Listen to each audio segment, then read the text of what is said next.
ọ bụrụ na m ji eme ọnụ egosi ma wife ị ga-asị onye ahụ mbere nwa adagwa na ọmụgwọ 4 kids ebite mgbe tritment na-enye nwaanyị na gị na-eburu ọsọ obi aghọrị ga na-eme ọfọ n'ụzọ ọ na-eme ka a ga-asị na ọbịa Ndị Naijiria oyi na oyi ọ na-abụ nke abụọ ọ na-ahịrị nga anọwọ nwoke afọ adịghị ike na ihe ihe dị nọrọ ọrụ ike ebe na-asị ka mmadụ be m ndị m na-afọ m ụsọ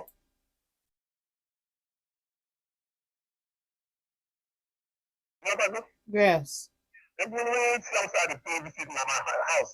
Onye ha dara ka ịma onye kirisi etu esi eme omume na be m onye ha asị na ya ma ana ị ga-emekọta ịpụta ite ahụ na-eyi ụdị na gịnị mere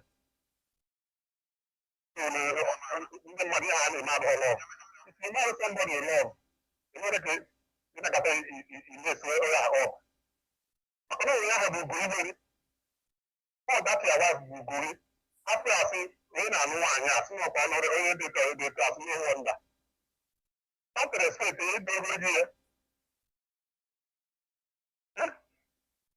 dịka nna na ọ bụ ugoro nnukwu gbafe mmadụ akparịa onye ma m onye ka onye ha bụ maka onye akparị akparịgo m enwere ọ dịghị m isi nwaanyị ihe aka ntị ọbụla na onye ọlọgụ onye ịlọgụ ihe ọbụla onye ahụ mere dị nsọ ka a na-enwe n'ejiri ọgụ ịkọrọ etu onye ihe mere maka gị na onye ga na-emesekwe ị na-azụ ka ọ dị n'ebe a onye jisi ike Daalụ. God bless you. Daalụ sọ. Yes. Anyị kwuru ya o. Ma nwaanyị ma nwoke unu kwesịrị love ọ ịnụ onye unu love because unu na-abụ need ya. Bet me unu na-abụ need ya because aside from nwoke enwere ụmụ nwoke na-adị eti nwaanyị ife mana ụdị mkparị ha na-anata n'aka nwunye ha. If you love your husband the man na-akparị the man na-disrespect your husband. You won't. Hello. Hello. Good evening. Mgbede Mgbede ọma ka eke ime. Ọ dị mma tantalizing esi producer load abụọ. Tantalizing nnọọ gaa n'iru. Dịka okwu abụ n'ọnụ. Aja ndị a ọ na-ebido oge relationship wee na-abịa. Ụmụ nwaanyị ga-afụkwado thing because o nwere a na-asị choose a place where your destiny will shine. Because that's a drop of water in a river will not shine. But what drop and a leaf, it will spread and shine. Notice it. Most times, some ladies from right from beginning, I get a bell like this. I say one particular person is 2 months. Now my mama no one tight road, more not happening control, no road, and more help manage and a land about the before having 50% of ladies there, all the ladies will be facing her. Now, do for someone be a neighbor. I know when somebody out there, now where I saw, or when I get take you from all the rough lesson of such person now. That's for not to know now, mama, or near face, or now, what's up not. Most times when we get in relationship married, onye ahụ na-acha asị a na-abago dia ọ nọrọ. I know we hear someone in most of that this is natural for them. And I like that. No, yes, no, yeah, he's the man enough, something like that. No, yeah, going to get capable of all young wine, something like that. I'm also now more you say about my person can turn that anger over the person. Because he has now wine of work on up in life on begin. A lot of us say if which is looking now, good evening, good morning, something like that. This all comes down. Somebody guy like oh now going out to anyhow. Aside for I go to guy share for you can go to I go to quite no I echegodu na enweghị m time anyị na-eme o nwere ike along the line o mecheze onye ahụ ọ na-enete anya ọpụta na ọ nwere ego ọ nọ na ahịa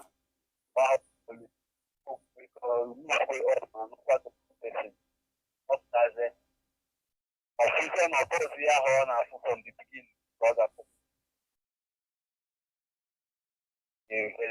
otu ọbụla tụọya afụrụ na ọ ma na ọrụ ọbụla onweghị ọpụta oge ebe na onweta nwaanyị ọzọ mana onye tara apụpụ chọta gị laik a gị lechọra ọma mmenwe ihe nite ma metụ dịka ihe onye a pụchepụ na ọma mmetụ ọ ga-ama the level of ihe ọ ga-eme ihe highest ọgwagwụkwọ ma ọ kpọrọ gị ọ bụ sig na laik ihe ya mana so many legislators na apụta onye ahụ ga na-aba omechekwe nnọọ agbachakwa mba kọshọn kwamechekwa ochekwegakwa edukeshọn ọ bụ nnọọ that is nature ọ na-eme everywhere mana onye ahụ na-adị calm to them mba ihe nwoke ha ji akpọrọ a ga-asị na ichegodo egwu ka ndị mmadụ kwuo okwu na gị kọrọ ya agawa o mezie mgbe ọ bazi na mere ọfụazie red color person so ihe na-akọzi ya so most times ọ na-abụ n'aka ha ọhịa ibutere onwe gị ka ị ga-afụ so ngwa na nke ndị ọzọ tinye ọnụ na-ekelekwa onye a ezimo ọfụma n'ototo ya na anwụ anwụ daalụ sọ daalụ yes and of course ọ ihe ikwetara ka ị ga-afụ ma agwacha but my own bụ na there is a possibility na ị ga ịfụrọ my problem bụ na ịbanyezi ịfụzia ị ka nọlụkwa ozu gị ka ị chọrọ ka e burupụta before eme gị before isi gị adị correct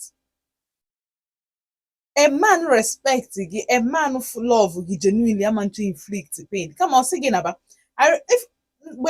mgbe ndị mpampampa that's our forefathers you can never see a man na-eti nwaanyị ihe kama ị ga-afụ nwaanyị ka ọ na ya biko na ọ chọghị ịnabe nne ya maka na o mego mejuru nke nwoke si ya ngwa ya nabazie ebe nne ya men those days were more real men than the men some men anyị na-afụ na ka ntinye ya so because yes onwe ndị dịka honorable ha nọchakwa out there onwe ndị dịka eze nwata ha nọcha out there onwe ndị dịcha ka my callers no out there so I believe from na all men are the same but I believe na enwere more men the evil than the good and if I never we curb down we can never stop it ọ stop sikwa n'aka nke Chineke thank God but ihe anyị na-eme we curb down the evil men na-eweta na society men mean generally now bụ nwoke na nwaanyị anyị reduce ka anyị wenata aka anyị beneta aka ifu ka nebo gị na-egbu ya one ifu kpọrọ ya police because that thing ọ na-eme dị against the law ya abuse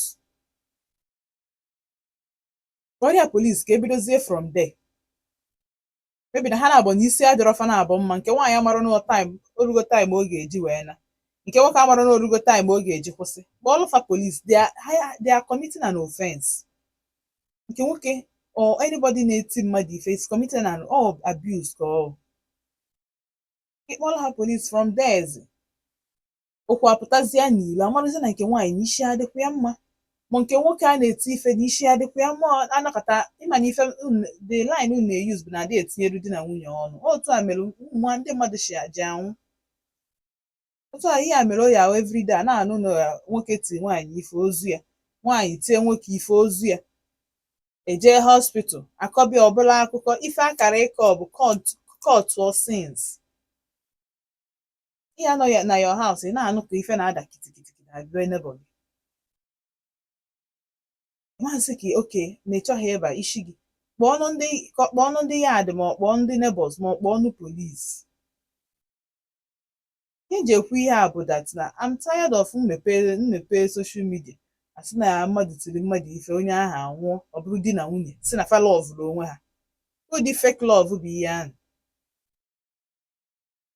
ọ mmadụ akpọ m na fon wee zụkwa m na di eji wee tikwa ya ife nye anya black kedu ụdị love kedu ụdị marriage nọ n'ihe ahụ and you have kids ị kwesịrị live for if not for anything ụmụaka ahụ ka ha hapụ mma ha ka ị hapụ ịnwụnarịfa as a father or as a mother, the best thing ị ga-emere ụmụaka gị is to stay alive. Otu ọbụla dị possible mee ya.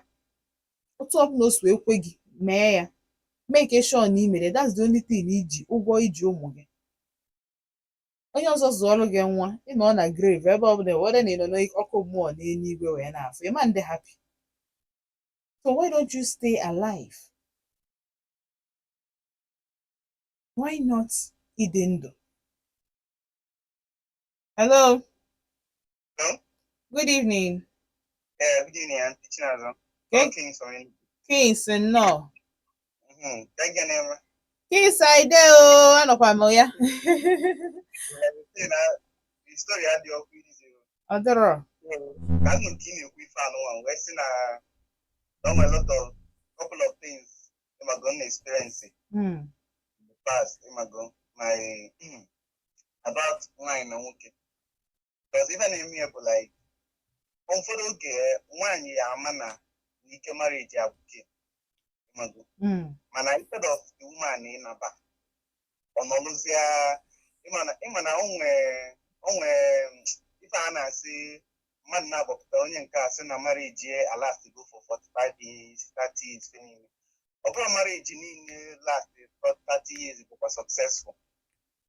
True. Because nwunye ahụ nọ na aka and dog. Man, if I marry a Ima, onwe mgbe ike ife agwụgwụ like ike the thing agwụgwụ but almost example ntinye almost for my brother ka o ji phone ni.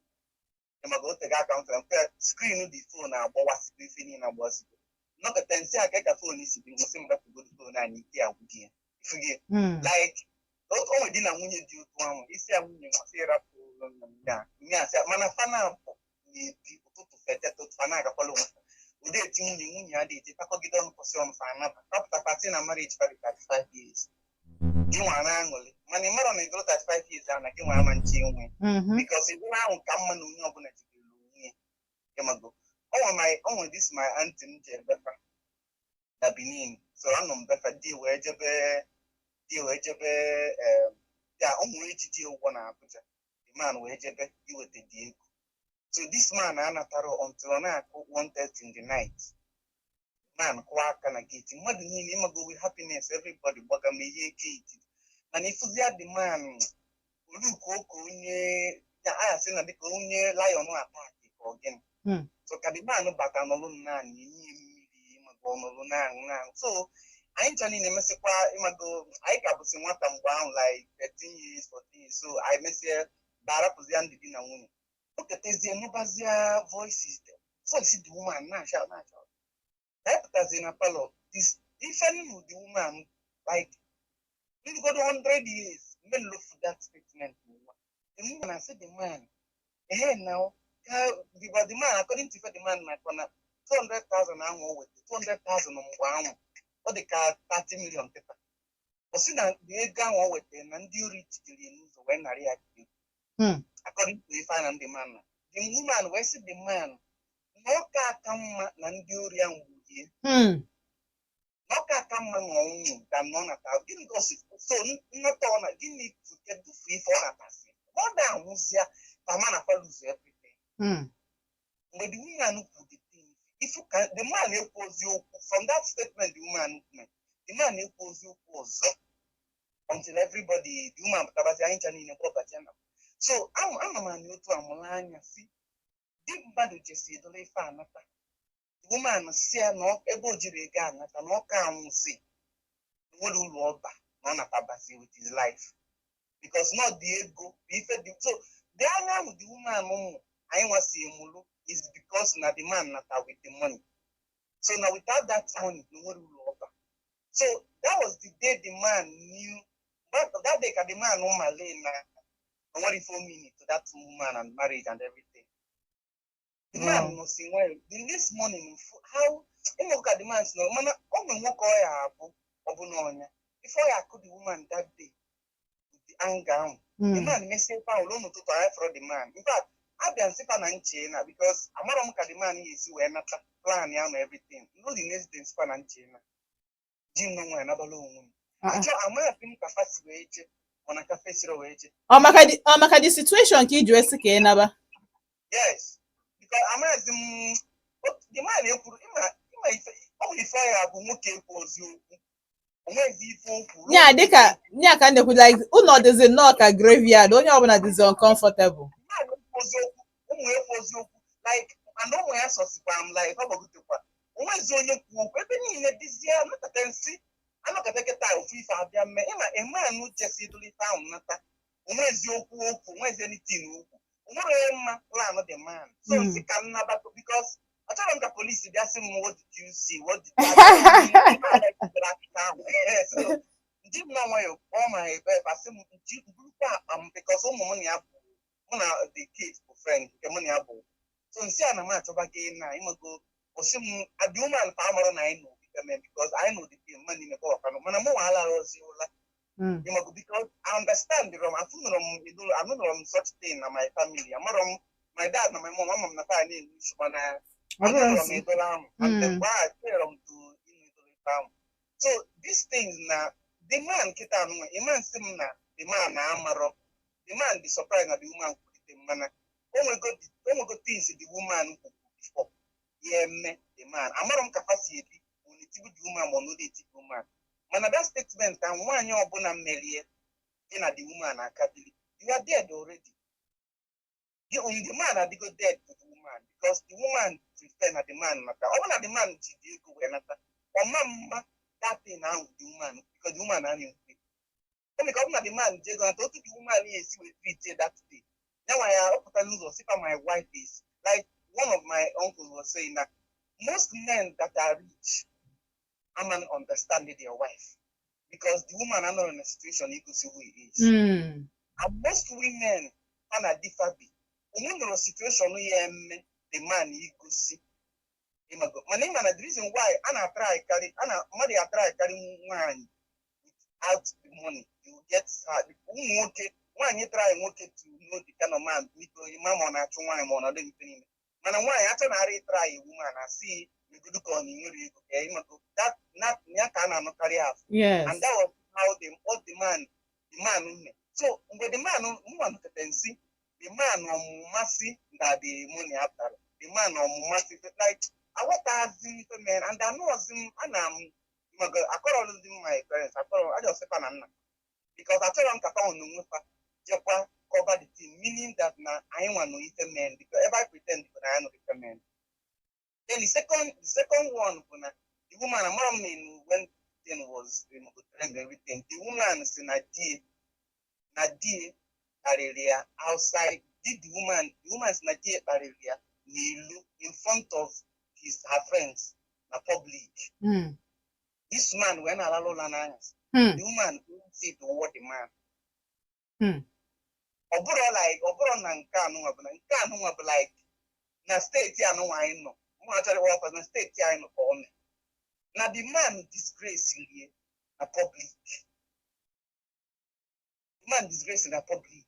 The woman will do the thing no when they dead the man. So most times almost even the mother they notice.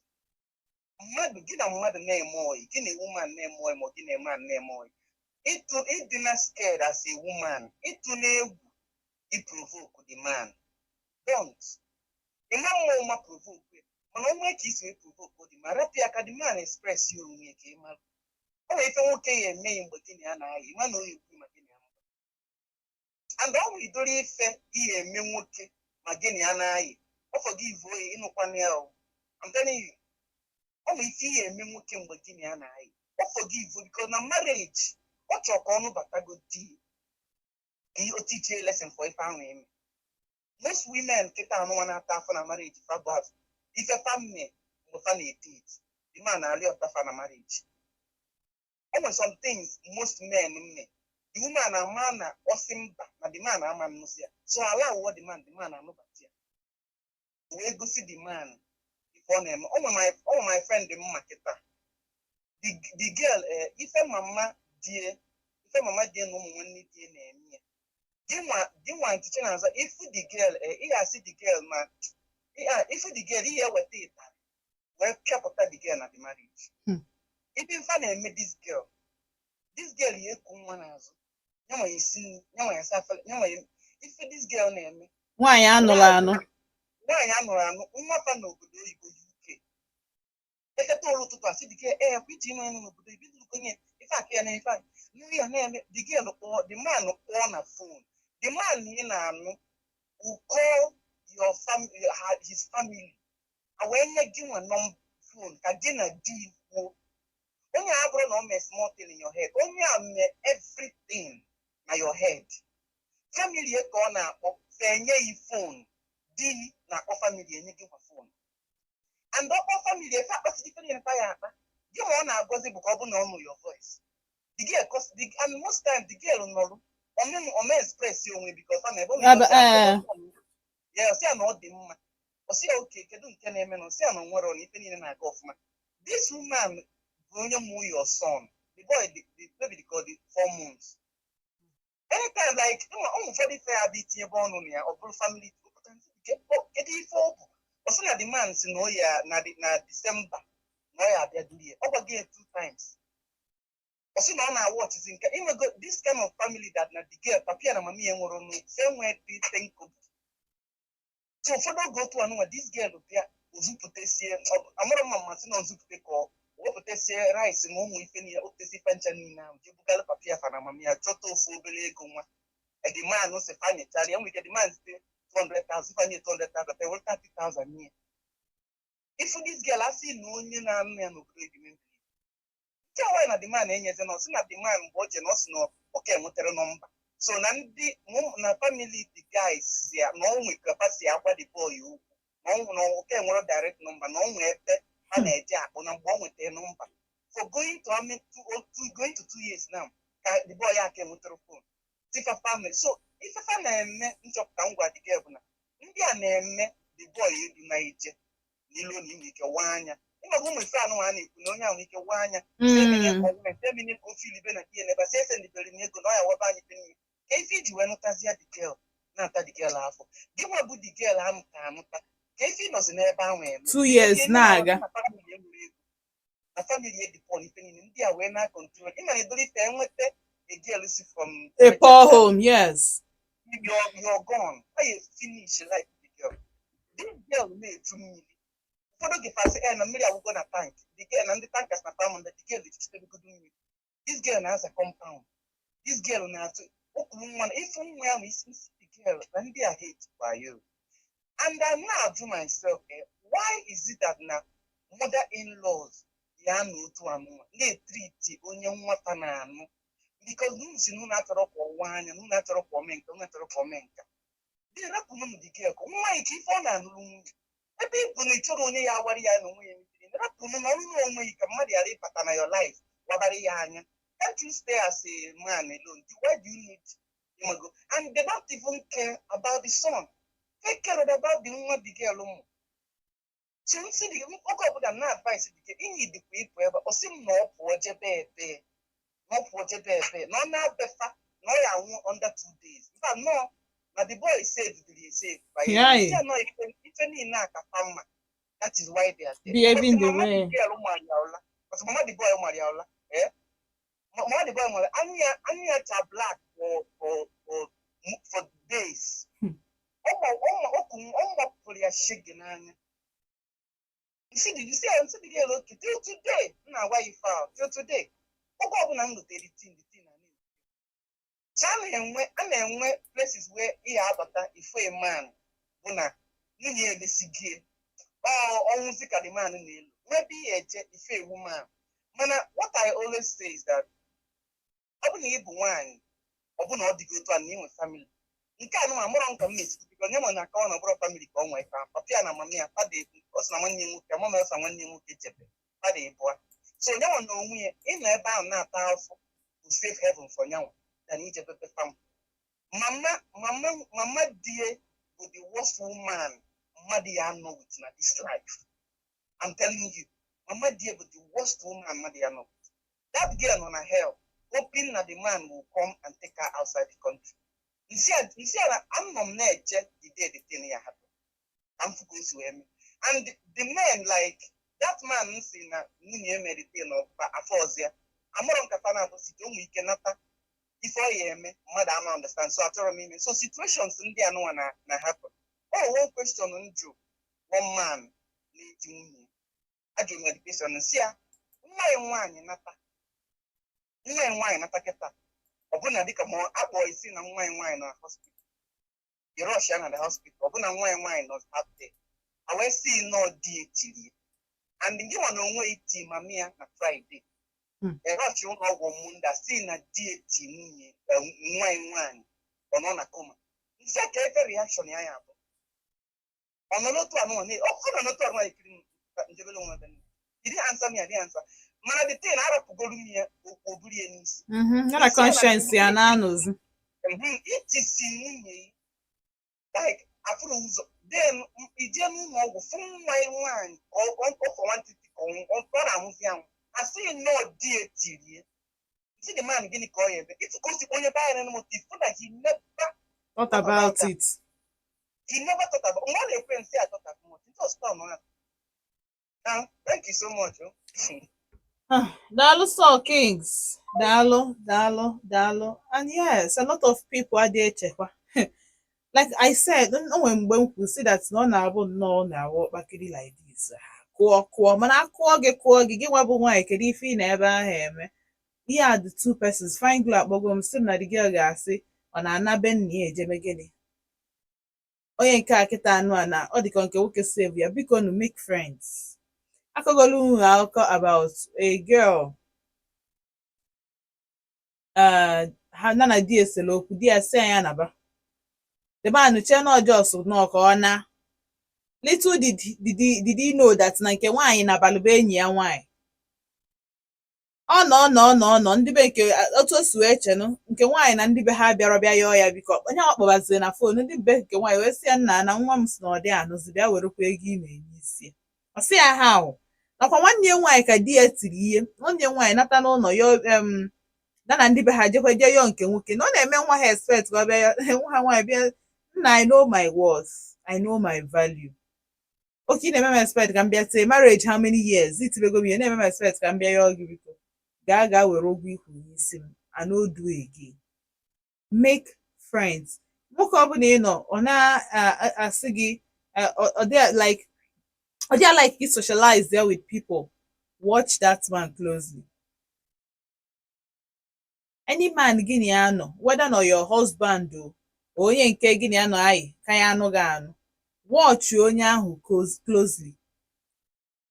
Ihe these people ga-eme gị some of these men ife ha ga-eme gị bụ ha chụsịa gị chụtee gị aka from your families from your friends. They will now own you possess zia gị mebezie gị alụ by that time ị mebichego relationship inwe with those people. Inezi anya onwere ebe ị ga-esi onwe ebe ị ga-ayọzi enyemaka ma ọ gbaa ọsọ enyemaka. Some of them these men how will know people that have come to kill and to destroy, to steal you from your parents, kill your dream and destroy your life. Simple. I get stealing it from everybody. So at that point, I feel that that's why you know baby make a friends. Obula add your friends. As long as you make a friends and how but make a friends ọ ga-abụ ka ị hapụ ije I nwere onye na-anụ di adị m sure na nwoke ma nwaanyị even ma ndị nke a na-eti ihe ma ọ na-akparị di ha na marriage adị m sure that na nwere mgbe ha ji nwee plans they run out from that marriage but one way or the other something ga-eme you need inwe backup plan. I keep saying it na-enwe backup plan when ebe ọ ga-abụ ọ bụ na be nna unu adịrọ comfortable na your parents bụ parents na-egburi gị egbu in fact n'afọ ka ha chọdụ ka ị pụọ ha n'ụlọ. Make friends, be a good person because ihe mebe gị ihe imelu ndị ọzọ ka ọ ga-wee ruo your turn they will give it back to you in the same measure inyefe ya.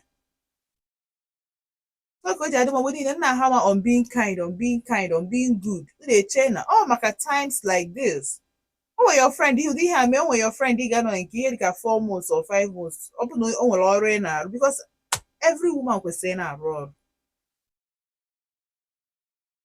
Ọ bụrụgodo ọrụ nkụzi ọ bụrụ inwe shop ọ bụrụ ọrụ secretary ọrụ ga-enye gị time for your family.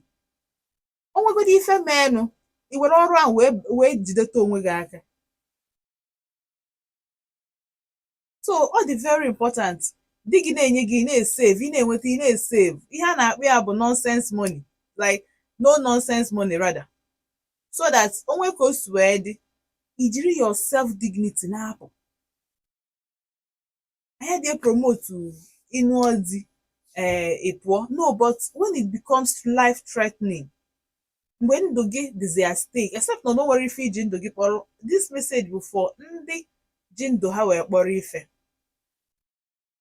ị pụọ ke ka nwunye gị ga-apụta wee sị gị na ndị oshi ti gị ihe na ọka why na ọka mma na fa gbu gị karịa na fa narụ gị ego the issue bụ na egbukwana nke nwoke sef in that position ke ka ego nwa na-esi sometimes anyị na-ekwu okwu anya dị echi eche ke ka dị ego ga-esi wee rudi gị aka sef ọ ndị oshi nwanne gị tichere ya egbuo ya biye ya wetara gị ego ka ọ dị man kwesịrị spirit ewetara gị ego say ya my darling wife because of you na m hapụ ọfafa ete m ife mana ama m na spirit m ga-ewechitere gị ego nsọmokwu careless words anyị ga na-ekwu anya dị echi eche careless things anyị na-eme anya dị echi eche why ị chetarazi na ị mụrụ nwa nwaanyị ajụzie gị nwa gị nwaanyị bụrụ na ọnya na-aga through this thing now okay how would you feel ife na-agwụ m ike bụ na ife ụmụ nwoke a na-eti ụmụ nwaanyị ife ọ dị enwe ume nwoke ibe ha nweta ha outside ihe a ya akụ ha udugaduga like ife a ga-atị ha ma ndị mma mana ọ bụla ebe nwaanyị nọ the weaker vessel of course ebe a nke ị na-enwe okpukpu ebe a nke ị na-enwe single bone iwere ofu aka fling ya to the other side mana enweta gị n'ilo na gị na nwoke ibe gị ya salụ na ana ka ọgọdọ ya ji ekwu ife a bụ na I'm tired mmepe social media na-afụ ndị nwụrụ anwụ na ndị because of marital abuse ọ dịrọkwa mma ọ bụ na ị ma na ị ya ata nwa mmadụ afọ hapụ na ya ebe ọ nọ ebe a nwere onye pụtara ụwa afọ ma ha atagide afọ be nna m pụtakwa nta be di m ọ dịrọ possible nwere onye na-ewu isi afọ ọ dịrọ mma ị ga through the torment ị ga because yes some some parents na torment their children I ma that one my parents dey very loving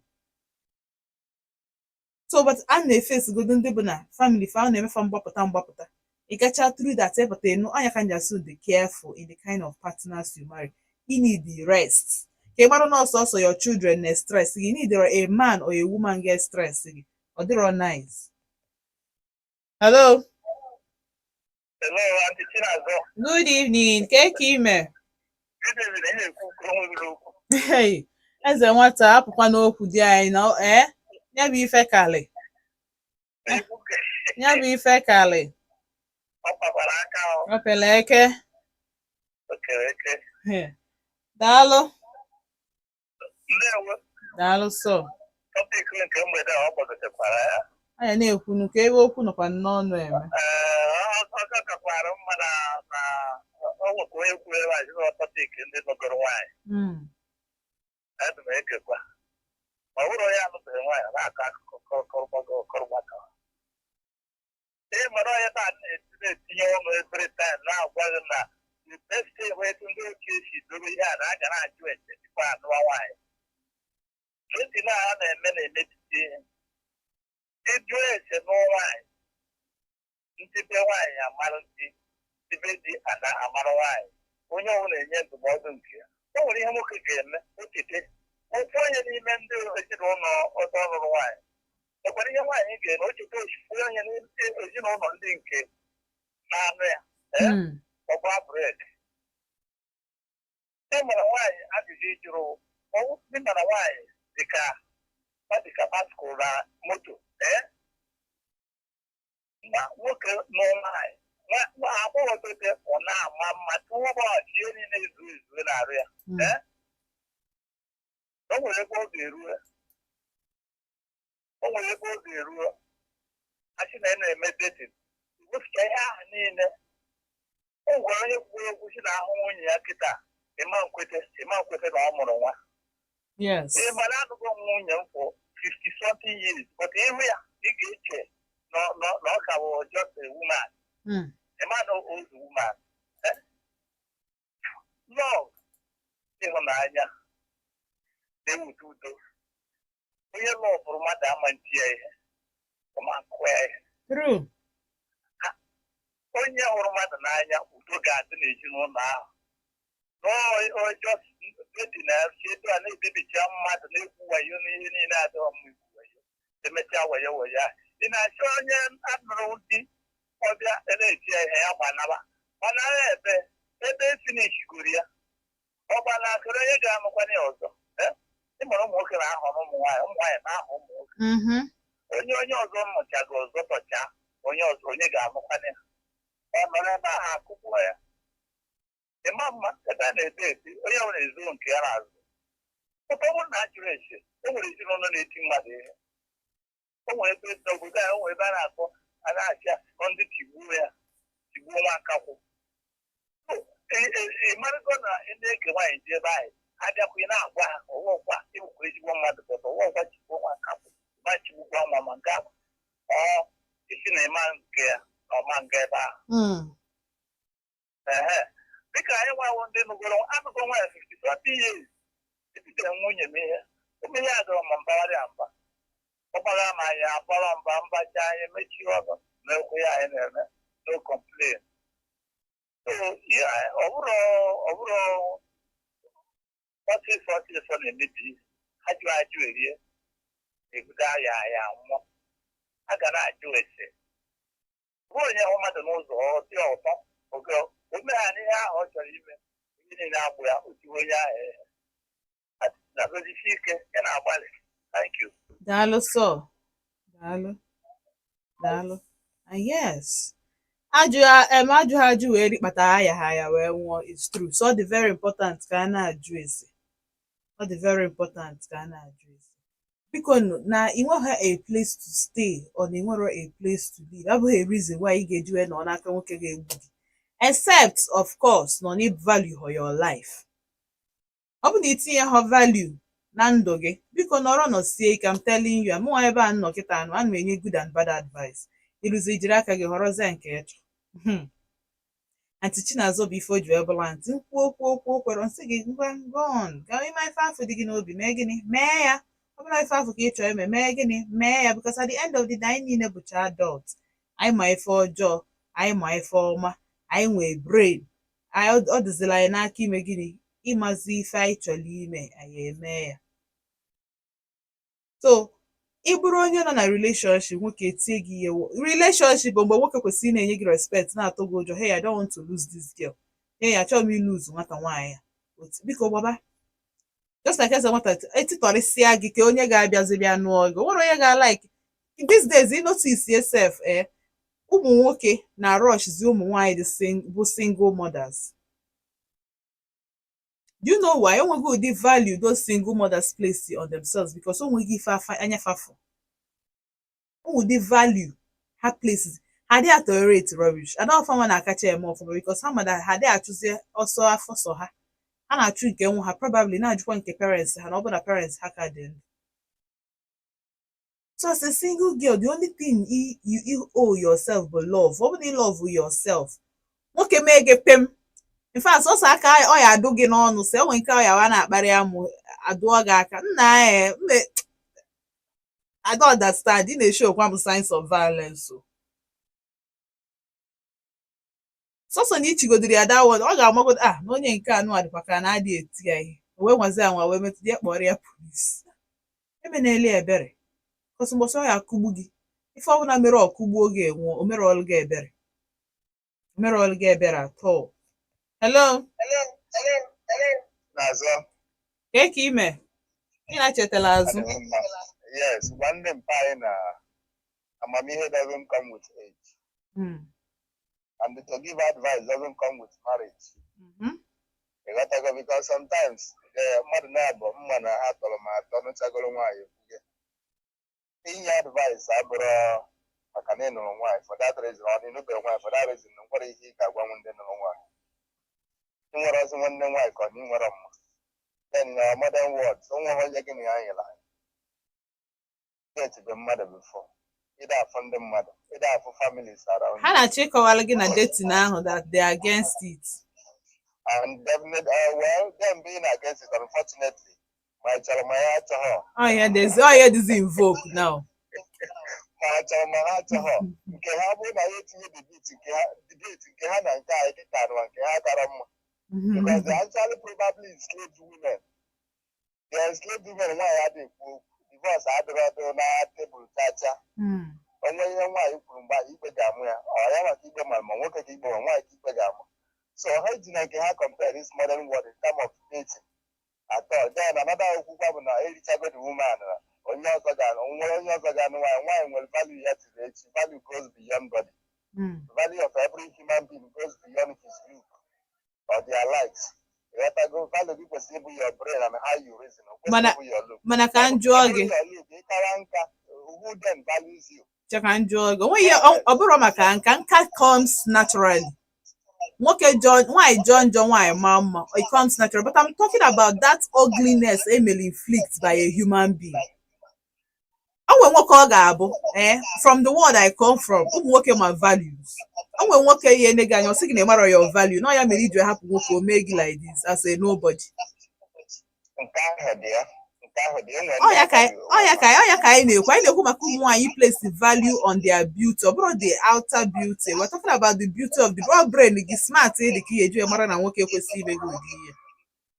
As well, my callback is actually to tell ndị nna anyị advice I agree with you. I have forgotten the more than that. So I opening the suggest and I put on a battle. I the full experience. I live with woman for 25 years. And some of us have lived with our siblings. And then the boom, I live with our mom. Some of us are responsible as Jabal and the rest of it. So sometimes not that, but you get so those things are real. Dalo so fine glow. Dalo. Yes. The wisdom abroad by age. I tell you hear about before. Wisdom abroad by age. I'm abroad by age. Or by experience. They need to go travel. He witness to go. I'm a me. So all the very important. Hello. Hello. Good evening. You were 1 minute. Take him. Anwa gaa n'iru. I think I'm now.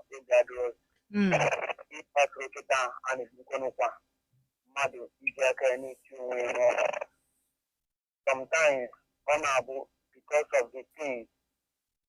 Honey, we can work. I'm going to get that not a man that is strong, not a man that can change her, not that kind of man, because only a man is doing, a man is so cool. Okay. Let me make you a better than courage. You know, that I know you do the other. My good to the meeting, right? You make it very mistake. If you are a man not strong that can defend you. One of them that is that kind of man, now long anyhow. I don't tell you a man is only anything of piano or got on kind of that. The same way you look outside, the same way the school inside. So sometimes on my make that after when you do things. And I'm not going to see people. No matter where they are, only Horonaya.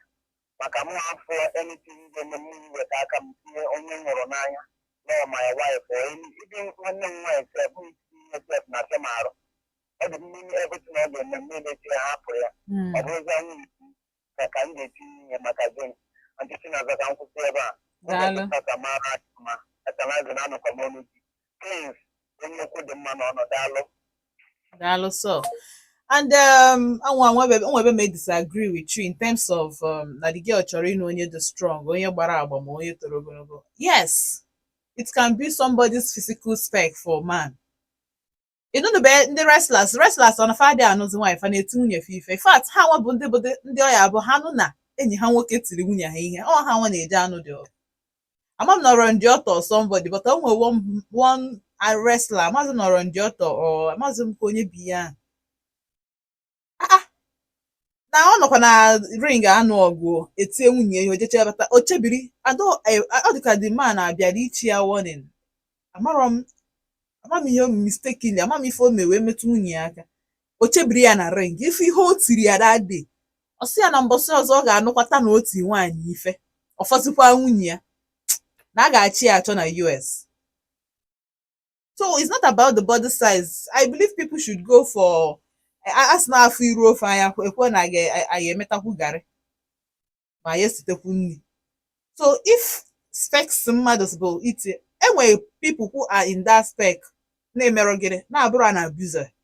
They are not abusers. Ha dị abuse mmadụ ma onye nọ n'ilo ma onye nọ n'ife atọ afọ anwa na-aka dị enwe dị self respect because ha mgbago na that their size na-atụ ndị mmadụ ụjọ na-echesi ha away from people. So ha na like hapụta na public ife ha adịcha very nice except na fa nọ n'iru ọrụ na-enyefe ego mana ngwa achọkwala okwu mana normally ọ bụ na-apụta ebe normal na ha nọ nnọọ as a normal citizens of the country ịma afụfa ka fa na-achọ okwu ịma afụfa ka fa na-epul weight. An abuser is an abuser. It comes in different sizes. Enwere ozi ndị nwere obere arụ na-etu nwaanyị ife enwere ndị nwere obere arụ na-etu nwaanyị so ya abụrụ maka size the girl just na spike omiti in fact spike omiti in the wrong person and she should keep trying. I'm telling you, like and onwe ndị toro ogologo gbara agba ịmago fine men kwa ịmago bụ nice kind good men. So it's not just about the size, it's about the sense. Ebe a ka m ga-abịa na njedebe si unu daalụ kusue nọnyelụ m na Odenigbo mụ na gị tụpụrụ na kpa nkata biko na ụmụ nwanyị place value on yourselves, on your lives. Probably ka hapụgodu self place ya on your life. Check it that no nwere ndị ọ ga-abụ enwuo na this life ọ ga-aka wute ha ọnwụ ịma na that you could have averted ijiri aka gị jee tinye onwe gị na ya bikonu anyị ga na-ekwu okwu nweghị okwu nọ n'ọnụ eme mbọsị ọ na ọ pụtakwa n'ala ya akpa anya bụ nkata. Ndị nna anyị nọ na Odenigbo ekwughị ya ndị ntolitekwa nọ n'ebe a ekwugo okwu ya bikonu ọ dị afịara ọfịaba ihe nji ekwu ya ahụ ka ọ hapụ ịbụ na echi niile asị na onye nke ọ bụrụ onye Odenigbo biko na ana m ekwu ya na daalụnụ echi na-eburu ụbọchị ọzọ bụ na unu ga-anọ na Volt 104.3 FM onye mara asụsụ onye ka onye amaghị asụsụ ọ naanị agbacha ọsọ agụọ maịlụ agbacha egwu ọ naanị ugwu oriri amụ ebide ji ibi ụgwọ fa a word dey enough for the wise. Ndewo.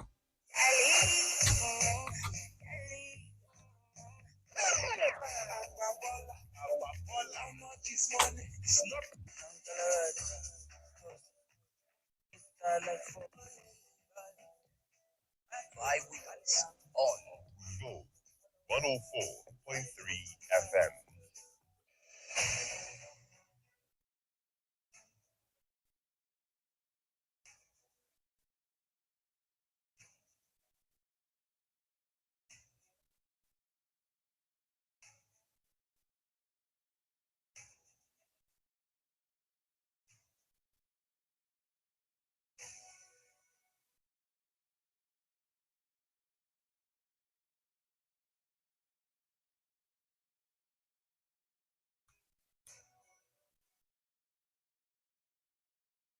Good evening, welcome to Volt News at 6. I am Chinazo Oba.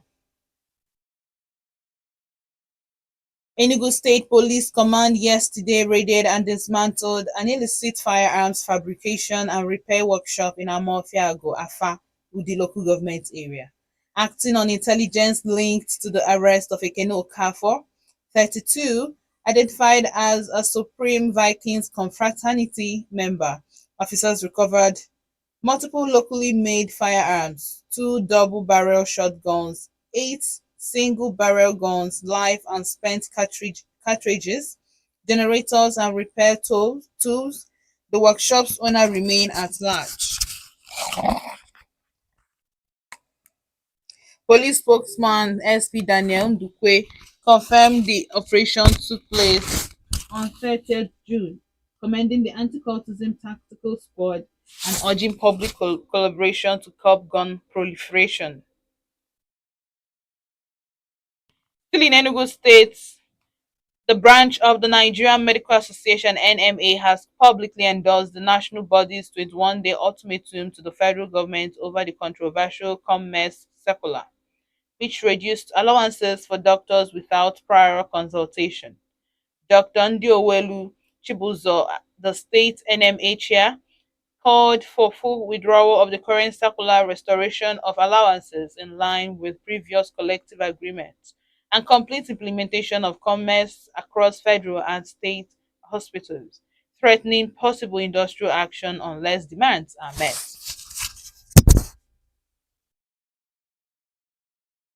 The governor of Enugu State, Peter Mba, has approved the appointment of retired Colonel Dan Didiugu as the new head of the Enugu State Forest Guard. The new leadership will oversee enhanced forest protection and anti-deforestation efforts, complementing the government's broader push for ecological sustainability and resource management.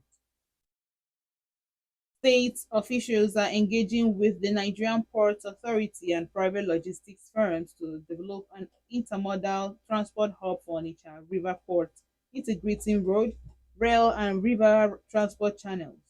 Discussions are focused on feasibility, investment models, and environmental impacts, with timely updates expected this month.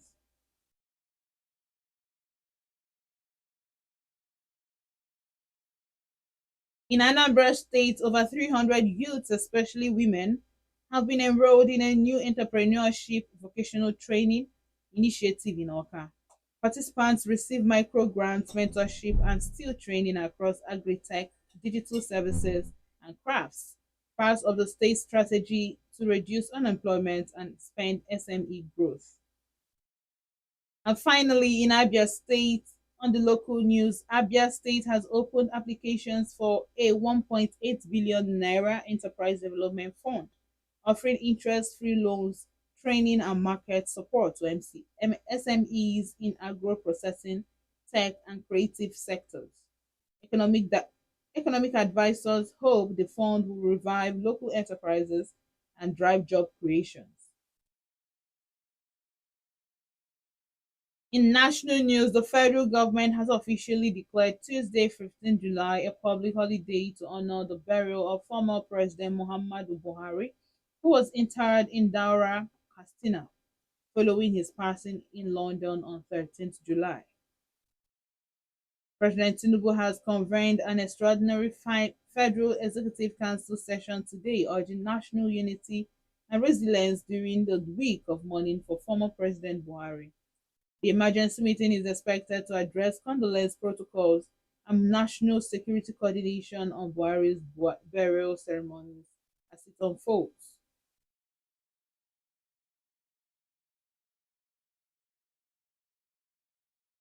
NIMET issued a flood alert covering 20 states, including Anambra, Enugu, and Lagos, despite the allocation of 620 billion naira for flood related infrastructure and ecological interventions. Experts stress the importance of transparent fund deployment and local community preparedness to manage early rain impacts.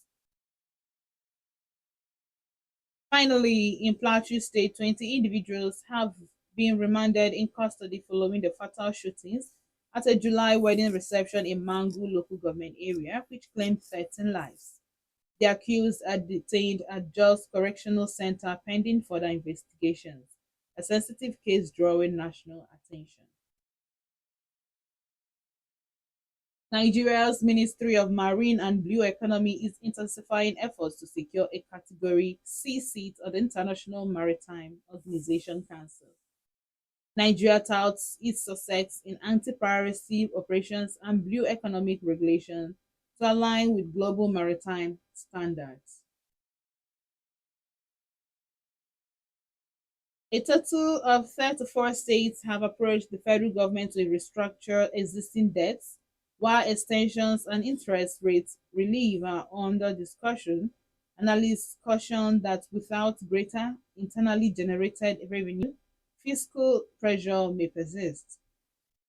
Finally, the black market is buying at 1,555 naira and selling at 1,560 naira, while CBN is buying at 1,529 naira and selling at 1,539 naira. Finally, in sports, fresh from their 2025 Nigeria Premier Football League triumph, Rainbow Stars are advocating for increased sponsorship and improved facility to boost their competitiveness in CAF international competition, a push expected to gain momentum this week. Nigeria's Super Falcons strengthened their position in the WAFCON 2025 quarterfinals with a confident 3-1 group stage in wins against Botswana, setting up a next round showdown with Algeria. And that's the news at 6. I am Chinazo Oba. Have a wonderful evening.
I don't know how to end this thing. Okay, just simple now. End stream. Yeah.